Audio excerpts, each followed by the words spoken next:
Maqnezium son dövrlərdə ən çox istifadə olunan minerallardan biridir. Həqiqətən də çatışmazlığına çox rast gəlirik və çox önəmli bir mineraldır və dediyiniz kimi formaları var və həqiqətən də biz praktikada da bu formaların fərqi görmüşük. Məsələn, hansı forma, hansı məsələ üçün önəmlidirsə, problem üçün önəmlidirsə, ona yaxşı təsir edir. Digər forma demək olar ki, o effekti vermir. Misal üçün, maqnezium sitrat həzm sistemində yaxşı kömək eləyir, qəbizliyi götürür və s. Glisinat əsəb, sinir sistemi sakitləşdirir, əzələ spazmını götürür, bəli, sinirləri sakitləşdirir.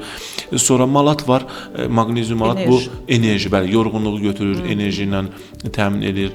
Taurat var, ürək damar sisteminə yaxşı təsir eləyir, yəni ürək ritmini normaya salır, kardioloji sistemə yaxşı təsir eləyir. Sonra triorat var, bu sinir sisteminə, yaddaş, beyin üçün çox önəmlidir. Və əlavə olaraq maqnezium oksid və xlorid də var. Bu da ümumi maqnezium çatışmazlığında istifadə etmək olar, amma bunlar qədər bəli faydalı deyil. Bu saydıqlarımız daha faydalıdır. Demək olar ki, 10 insanın 9-da D vitamini defisiti var. Bir də maqnezium defisiti bəli son vaxtlarda rast gəlir, çünki maqnezium çox faydalıdır. Biz maqnezium adətən müəyyən qidalardan alırıq və ən çox da mineral sudan. Bir də mineral suda indi çox qəbul eləmir. Hamı elə çay, kofe, rəngli sular, mineral su çox qəbul olunmur. Ona görə də bu kalium, maqnezium, kalsium çatışmazlığına da çox rast gəlirik.